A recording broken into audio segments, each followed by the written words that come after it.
निवडणुकीची वेळ आली आहे. कुणामुळे आली आहे ही सगळी? जे काही आपलं प्रशासन आहे त्या प्रशासनामुळं, बरोबर आली आहे की नाही? म्हणजे ज्या काही आपल्या बेसिक नीड आहेत, ज्याच्यावर आपण जगू शकतो ते पण जगतात म्हणा, पण ज्याच्यावर आपण जगू शकतो त्या गोष्टीच आपल्याला व्यवस्थित देत नाही. ना आपलं पाणी आहे, ना आपलं व्यवस्थित जेवण आहे, ना व्यवस्थित शिक्षण आहे, बरोबर आहे? जो काय आता जीआर काढला 5 ऑगस्टला, त्याच्यानंतर त्यालाच अनुसरून 14 ऑगस्टला एक जीआर काढला. बदल काय केला? वयाची अट होती, तुम्ही आदिवासी विद्यार्थी वयाच्या 26 वर्षापर्यंत हॉस्टेलमध्ये शिकू शकता, पण त्याच्यानंतर नाही शिकू शकत. तुमचा गॅप झाला तुम्हाला काढून टाकणार, तुम्हाला संस्कृतीचा आदर झाला तुम्हाला काढून टाकणार, तुम्ही कोणत्या संघटनेमध्ये सरकारच्या विरोधामध्ये बोलले तुम्हाला काढून टाकणार. हा कोणता न्याय आहे? जर माझ्यावर अत्याचार होतोय, जर आमच्या मुलींवर अत्याचार होतोय, आमच्या मुलांवर अत्याचार होतोय, आम्ही का नाही बोलावं? आम्ही बोलणार, कारण तो आमचा अधिकार आहे. जर तुमचा जीआर एकीकडे निघतोय आणि आम्ही त्याच्यावर विरोध करतोय आणि तुम्ही तिकडे झोपा काढताय, हा तुमचा मूर्खपणा आहे. कारण आम्ही तुम्हाला बसवलंय ना, बरोबर ना? आम्ही बसवलंय, आम्हाला काढता पण येतं, आम्ही विरोध पण करू, आमच्या खुर्च्या खाली करा. नंतर त्याने एक जीआर काढला 14ला, त्यात काय सांगितलंय? तुम्ही वयाच्या 30 वर्षापर्यंत हॉस्टेलमध्ये राहू शकता, बरोबर? पण आम्हाला ही अटच नकोय. जर आमची आता आदिवासी पिढी आहे, ही जी पहिलीच पिढी जी शिकतीये आणि तुम्ही हिला विरोध करताय की तुम्ही शिकूच नका, हा कोणता नाही? हा कोणता शासन आहे? तुम्हाला एक गोष्ट सांगते, म्हणजे बरेच वेळा मी सांगितलेले, आपल्या सगळ्यांना फुकट रेशन भेटतं का? भेटतं ना? का भेटतं? का तर त्यांचा मतदारसंघ जिवंत राहायला पाहिजे. शिक्षण भेटतं का फुकट? नाही भेटत. आम्हाला स्कॉलरशिप भेटते तरी शिनोली सारख्या कॉलेजमध्ये आम्हाला 7,000 रुपये भरायला लागतात का? शासन तर आमची फी देत आहे, तरी पण तुम्ही आमच्याकडनं फी घेताय आणि हॉस्टेलचा अर्धपत्र आम्हाला सांगताय तिथे शून्य करा, का तर तुम्ही फी दिली नाही कॉलेजला, असं म्हणजे तुम्ही डबल फी घेताय. हा तर प्रश्न आहेच आहे. म्हणजे तुम्ही आम्हाला रेशन फुकट देतात का तर तुमचा मतदारसंघ जिवंत राहायला पाहिजे, पण आम्हाला शिक्षण नाही देत का तर आम्ही शिकून तुमच्यावर विरोध करू. तुम्ही जे काही आता घोळ करताय ते सगळे म्हणजे एवढं लागतंय आमच्यावर, त्याच्यावर आम्ही बंड करू, आम्ही उपोषणाला बसू. म्हणजे आज पाहायला गेलं तर मांजरीमध्ये तुम्ही पाहताय आज 12 दिवस आहे, 7-7, 8-8 पोरं पोरी उपोषणाला बसलेत. त्यांच्याकडे अजूनही सरकारचं दुर्लक्ष आहे. म्हणजे आम्ही मेलो काय आणि आम्ही जगलो काय?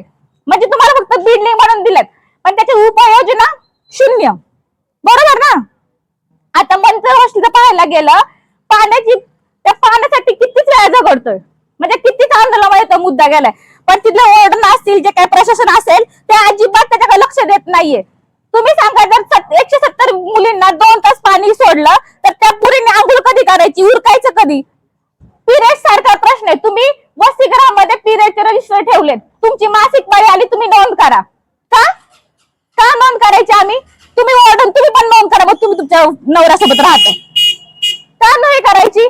तुम्ही आम्हाला प्रेग्नन्सी टेस्ट म्हणताय, तुम्ही प्रेग्नन्सी टेस्ट नका करू, पण ना तुम्ही वही ठेवली आहे, तुमची पिरियड रेग्युलर आली की नाही तुम्ही त्याच्यावर नोंद करा. का करायची नोंद? मासिक पाळी आहे ना, हा संस्कृतीचा आजार आहे का? आहे का? नाहीये ना. मग तरी पण आपण सगळे सिग्नेचर करतो आणि विरोध करायला गेले काय सांगतात, वरतून आदेश आलाय त्या रजिस्टर सह्या करायलाच लागतील. नाहीतर जी मुलगी बोलेल तिच्यावर दबाव टाकायचा, तिला सांगायचं, तिला कोपऱ्यात घ्यायचं, तिला बोलायचं, धमकवायचं आणि मग नंतर ती पण शांत होणार. हे किती दिवस? ह्यासाठी आपण आज सगळे इथं जमले, जेणेकरून जे यांचं चाललंय, तो जीआर असेल, मंत्र्याचे प्रश्न असतील, शिनोलीचे प्रश्न असतील, बहुतेक हॉस्टेलचे पण प्रश्न असतील, तर शिनोलीचं पाहायला गेलं तर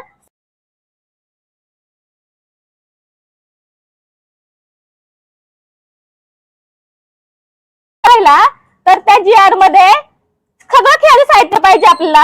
क्रिकेटचे बॅट पाहिजे, कॅरम पाहिजे, चेस पाहिजे, जे पाहिजे सगळं पाहिजे. तुम्ही 56 मुलांना एक बॉल आणून दिला आणि तो बॉल फुटल्यानंतर काहीच नाही. म्हणजे आश्रम शाळांची तर विचार करायला गेलं तर दुरावस्था खूपच वेगळी आहे. मी अभ्यास केलेला, 10-12 आश्रम शाळाचा मी अभ्यास केलेला. मी तुम्हाला खरं सांगते, त्या आश्रम शाळा चालू असताना मी आश्रम शाळेत गेले, जेणेकरून मला आश्रम शाळाची जी काही हॉस्टेल ते पण पाहता येईल आणि मुख्याध्यापकांना भेटता येईल. अक्षरशः काही शाळेवर मुख्याध्यापकच गायब आहेत, मुलांचे लेक्चर होत नाहीये. मग हे काय मला म्हणायचंय, जर ज्या शाळेचा मुख्याध्यापक उपस्थित नाहीये, तुम्ही सांगा त्या शाळेची प्रगती कशी होणार आहे? आणि मग मला तुमची पटसंख्या कमी होतीये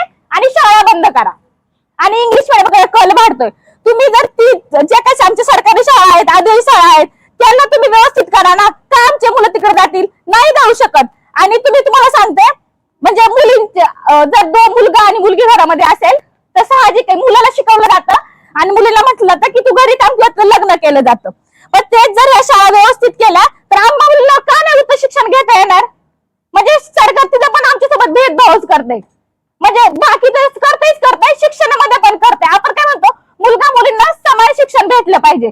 भेटतंय का? नाही भेटत आहे. तिथे पण अत्याचारच होतोय आमच्यावर. हॉस्टेलमध्ये काय बोललं गेलं तिथे पण अत्याचार होतोय. मग ह्या ज्या आमच्या मान्य ह्या प्रकल्पाला ऐकून घ्यावेत आणि त्यांचे कान व्यवस्थित उघडायचे तरी ऐकावं आणि आमच्या मागण्या लवकरात लवकर पूर्ण करावं. दुसरी गोष्ट ही की कोडेगावचं जे काय वॉर्ड नाही ते अजिबात हॉस्टेलवर राहत नाही, मुलांच्या हॉस्टेलवर. जर उद्या एखाद्या मुलाला काय झालं तर त्याची जबाबदारी कुणी घ्यायची? कुणी सांगायचं पालकांना की तुमचा मुलगा आजारी आहे? मग हे जे सगळं प्रशासन आहे हे जो काय त्यांचा भोंगळा कारभार चाललाय नको तर तो लवकरात लवकर बंद करावा असं मी बोलते आणि थांबते. इन्कलाब जिंदाबाद.